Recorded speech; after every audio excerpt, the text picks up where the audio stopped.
Got a lot of questions over the weekend. Haven't had a chance, my friends, to really look at them, so forgive me. I'll probably try to take care of that tomorrow or the next day for you. And good morning to you. And I hope you have a beautiful day out there. Florida's been cloudy here and pretty rainy. I'm going to first address a lady that sent me quite an intellectual dissertation on how the body works in biochemistry. And she seems to look up to the Carrie Reams and Rivicki and these type of people. Rivinci. And then I'll get to some of your other questions. But I think this was really important because she went on and on and on about the ideas of Reams and some other biochemists in relationship to how the body works chemically, in terms of cations and anions, and how the adrenals control the kidneys, and how the kidneys withdraw sodium to release potassium, and all these kind of things like this.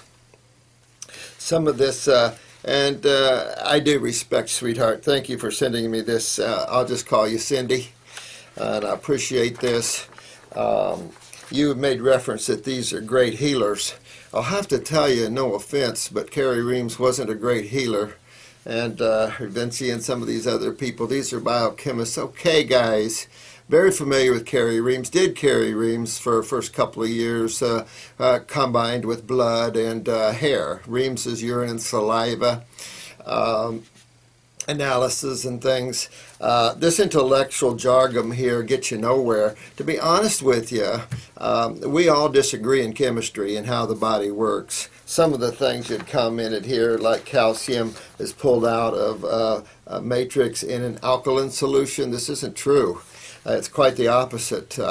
And there's just so many variables that these biochemists, and I'm a biochemist, don't understand. The variables like the oxygen exchanging from the lungs, you have to consider the congestion, the mucus in the body. You have to consider the genetic weaknesses of the adrenal glands and the ability to produce aldosterone or any of the cortical type steroids in the control of mineral utilizations. The same thing with the parathyroid and calcium utilizations. She had made a comment that she sees a lot of alkalosis, which is too alkaline in people. That's rare as far as I'm concerned. That's not the case. She, talking about how bicarbonate loads up interstitially around the cells as opposed to acids. That is extremely rare. If anything, bicarbonate is something most people have a problem with. Acidosis is by far the biggest issue that people face. One of the comments here you made was that I see a lot of people on raw foods, basically more alkalosis, meaning too alkaline. When you go intellectually like this, you lose yourself, and you'll never be able to heal anybody or cure things like cancers or regenerate tissue like spinal cord injuries or complete, like spinal bifida where there's no spine tissue and then suddenly you can grow new spine tissue. You can't do this with this intellectual jargon because half of it's not even true. I was going to give you a chemist's name. I think he's passed now. Well revered, way on the top of chemistry worldwide. He wrote an incredible book for those that really want to get into how chemistry and detoxification, how all this really works from a much higher viewpoint, a much more intellectual chemist. But I don't get into that. If you're interested in reading Carrie Reams's criminal case by the state of Florida, it's an interesting read. But to be honest with you, I left this years ago, sweetheart, because you're rambling on intellectually here and it means nothing. Truly, when you detoxify and you go on raw and you're not filtering through the kidneys via adrenal gland suppression, whether it's genetic weaknesses or whatever, you're going to see an alkalization, a rehydration process. So you definitely could see an alkaline urine. We see this all the time. And you can definitely tell this. Very difficult to judge through the urine and the saliva, even the blood and even the hair, what's going on interstitially. The iris work, iridology, is a far better look systemically in the body to determine what's going on there at the cellular level. the blood types and all this crap's out there. You all can follow that if you want. But it's interesting how I seem to get all these people in here that's been following these programs for years, and they still have major, major problems, particularly lots of cancer. And that's because this is an intellectual jargon. You know, it's time man leaves the mind aside for a while and develops his spirituality. The mind is created creation. And it's a fun place to play because you'll get into this intellectual move of electrons and protons, and I'm taking this and I'm giving that, and you know, the magnetism of everything, and you can get caught into that. I did for a couple of years only because I was developing my spiritual side more importantly. And what this allowed me to do was pull up and past this, because you'll forever get lost. You know, when we were doing our chemistry section in my book, I really wanted to get to the base and acid nature of all the elements. And the chemistry professor at Harvard said, "Don't you know we all disagree?" And this is the problem with getting into chemistry here. You have to look at humans as a species. And yes, we've had lifetimes of cooked food eating. We have lifetimes of dead animal eating, which is not conducive to health in this species.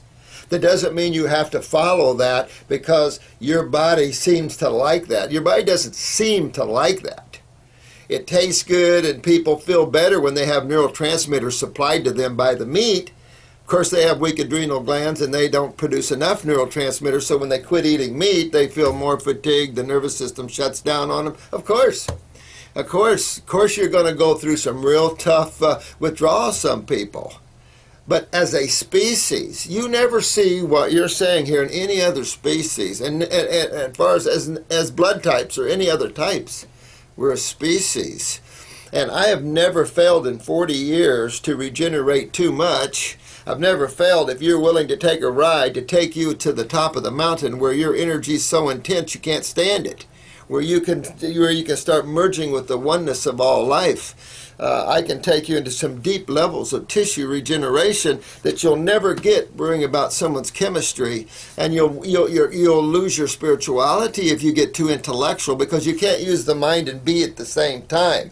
Because as you step back and become more spiritual and you leave that mind behind, you'll see more, you'll know more, you'll start simplifying everything, because that's the only way you can survive spiritually. If you keep everything simple and realize everything's going on, quit worrying about it. Just start eating the foods, at the very least, just start eating the foods your body's designed to eat.